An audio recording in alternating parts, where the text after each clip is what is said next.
महाभारत युद्ध के दौरान कुरुक्षेत्र की रणभूमि में मृत्यु का खेल केवल योद्धाओं की वीरता पर नहीं टिका था, बल्कि युद्ध का परिणाम तो अस्त्रों शस्त्रों की दिव्यता पर भी टिका था। यही कारण था कि कर्ण और अर्जुन के भयंकर युद्ध के दौरान दोनों योद्धाओं का केवल एक दूसरे की वीरता से आमना सामना नहीं था, बल्कि उनके अस्त्रों शस्त्रों को भी अपनी श्रेष्ठता साबित करनी थी। श्रेष्ठ बनने की इसी जिद में दोनों के बीच एक घमासान युद्ध प्रारंभ हुआ। दोनों ही योद्धा एक दूसरे पर दिव्य विद्याओं से भीषण प्रहार कर रहे थे। धीरे धीरे कर्ण अर्जुन पर भारी पड़ने लगे, परंतु ये अर्जुन का दिव्य रथ ही था जो कर्ण के भीषण प्रहारों से उसकी रक्षा कर रहा था, क्योंकि अर्जुन के रथ पर सारथी के रूप में श्री कृष्ण और रथ की छत पर महाबली हनुमान जी जो विराजमान थे। इस बीच प्रश्न उठता है कि श्री कृष्ण तो धर्म की रक्षा हेतु अर्जुन के सारथी बनकर उसका मार्गदर्शन कर रहे थे, परंतु रथ की छत पर महाबली हनुमान जी कैसे विराजित हुए? ऐसा क्या कारण था कि हनुमान जी को रथ की छत पर विराजित होकर अर्जुन की रक्षा करनी पड़ी? इसके बारे में जानने के लिए हमें युद्ध आरंभ होने से पहले के समय में चलना होगा। लेकिन उससे पहले अगर आपने इस चैनल को अभी तक सब्सक्राइब नहीं किया है तो वीडियो को लाइक करके चैनल को सब्सक्राइब अवश्य करें। दोस्तों, एक बार अर्जुन कुछ साधु संतों के साथ यात्रा कर रहे थे, जिसके दौरान अर्जुन दक्षिण भारत में स्थित रामेश्वरम के उस क्षेत्र में पहुंच गए जहां भगवान श्री राम ने लंका जाने से पहले एक शिवलिंग स्थापित कर महादेव की स्तुति की थी और साथ ही साथ बानरों और भालुओं की सहायता से लंका तक पहुंचने वाला एक विशाल पत्थरों के सेतु यानी पुल का निर्माण भी किया था। जब अर्जुन ने उस विशाल सेतु के अवशेषों को देखा तो वह आश्चर्यचकित हो गया। अर्जुन ने अपने सहयात्रियों से प्रश्न किया कि श्री राम स्वयं ही इतने पराक्रमी और धनुर्विद्या में निपुण थे, तो क्यों उन्होंने अपने बाणों का उपयोग कर सेतु का निर्माण नहीं किया?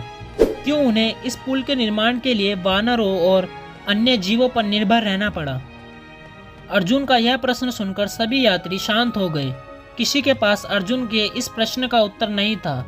तभी एक साधारण वानर जो उन सभी को कुछ दूरी से देख रहा था, उसने कहा कि बाणों से बना पुल। यह कहकर वो जोर जोर से हंसने लगा और कहने लगा कि राजकुमार, क्या आपको उन वानरों की शक्तियों का आभास है? विशालकाय नल, नील, अंगद, सुग्रीव और उनका प्रतिनिधित्व करने वाले महाबलशाली हनुमान को शायद आप ठीक से जान नहीं सके। बाणों से बने किसी पुल में इतनी शक्ति नहीं जो इन योद्धाओं का भार सहन कर सके, और बाणों से बना कोई पुल चाहे जितना शक्तिशाली क्यों ना हो, वो मेरे जैसे साधारण वानर का भार भी झेल नहीं सकता। यह बात सुनकर अर्जुन को लगा जैसे उसका पराक्रम ही दांव पर लग गया हो। अर्जुन ने इसे एक चुनौती के रूप में स्वीकार किया और उस वानर से कहा कि ठीक है, मैं इस चुनौती को स्वीकार करता हूँ। मैं अपने बाणों से एक पुल का निर्माण करूँगा और मैं प्रतिज्ञा करता हूँ कि अगर वो पुल तुम्हारे भार को सहन नहीं कर पाया तो मैं अपने आप को अग्नि में भस्म कर दूंगा। उस वानर ने अर्जुन की इस प्रतिज्ञा पर अपना सिर हिला दिया। थोड़ी ही देर में अर्जुन ने अपने गांडीव धनुष से तेज गर्जना के साथ बाणों की वर्षा शुरू कर दी और देखते ही देखते समुद्र पर एक सेतु का निर्माण कर दिया। अब बारी थी उस साधारण वानर की जिसे उस सेतु की क्षमता को परखना था। परंतु जैसे ही उस वानर ने सेतु पर अपने पैर का अंगूठा रखा तो वह सेतु जोर जोर से हिलने लगा और कुछ ही देर में भरभरा कर गिर गया। यह देखकर अर्जुन को बहुत आश्चर्य हुआ। तत्काल ही अर्जुन ने वानर को समुद्र से बाहर निकाला और पुनः सेतु निर्माण की अनुमति वानर से मांगी। वानर ने कहा कि ठीक है, कर लो एक और प्रयास। इसके पश्चात अर्जुन ने दोबारा एक सेतु का निर्माण किया, लेकिन इस बार अर्जुन ने बाणों की दूरी को एक दूसरे से काफी कम रखा और वानर से कहा कि अब इस पुल को तोड़कर दिखाओ। वानर मुस्कुराया और फिर से उस पुल पर चढ़ने लगा, परंतु इस बार भी वो पुल उस वानर का भार ना सह सका और समुद्र में समा गया। यह देखकर अर्जुन काफी शर्मिंदा हुए और अपनी प्रतिज्ञा के अनुसार अर्जुन ने अपने आप को अग्नि में भस्म करने का बंदोबस्त कर लिया। लेकिन तभी वहाँ श्री कृष्ण प्रकट हो गए और अर्जुन को रोककर एक और प्रयास करने को कहा और कहा कि क्या तुम दोनों के बीच कोई निर्णय करने वाला व्यक्ति था जो यह देख सके कि चुनौती देने वाला कोई चालाकी तो नहीं कर रहा, क्योंकि बिना किसी निर्णायक के किसी भी प्रतियोगिता का कोई मायने नहीं। इसलिए पुनः प्रयास करो प्रिय अर्जुन। इस बार मैं देखूंगा कि कहीं कुछ गलत तो नहीं हो रहा। श्री कृष्ण की इन बातों से अर्जुन को थोड़ा आत्मविश्वास मिला और उसने दोबारा अपनी गलतियों को देखते हुए बारीकी से पुल का निर्माण किया। तब श्री कृष्ण ने उस वानर से कहा कि अब करो प्रयास। वानर मुस्कुराकर पुल पर चलने लगा, परंतु इस बार पुल जरा भी नहीं हिला। वानर ने थोड़ा और जोर लगाया, लेकिन पुल नहीं हिला।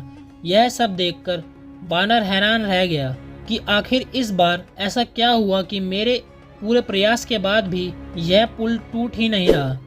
आखिरकार वानर ने अपने आकार को विशाल करना शुरू किया और देखते ही देखते वह वानर अपने वास्तविक रूप में आ गया, जो कि स्वयं महाबली हनुमान जी थे। हनुमान जी अर्जुन के इस पराक्रम को देख काफ़ी प्रसन्न हुए और हनुमान जी ने अर्जुन से कहा कि मैं तुम्हारे पराक्रम से बहुत प्रसन्न हूँ और तुम्हें कुछ देना चाहता हूँ, मांगो क्या चाहते हो तुम मुझसे।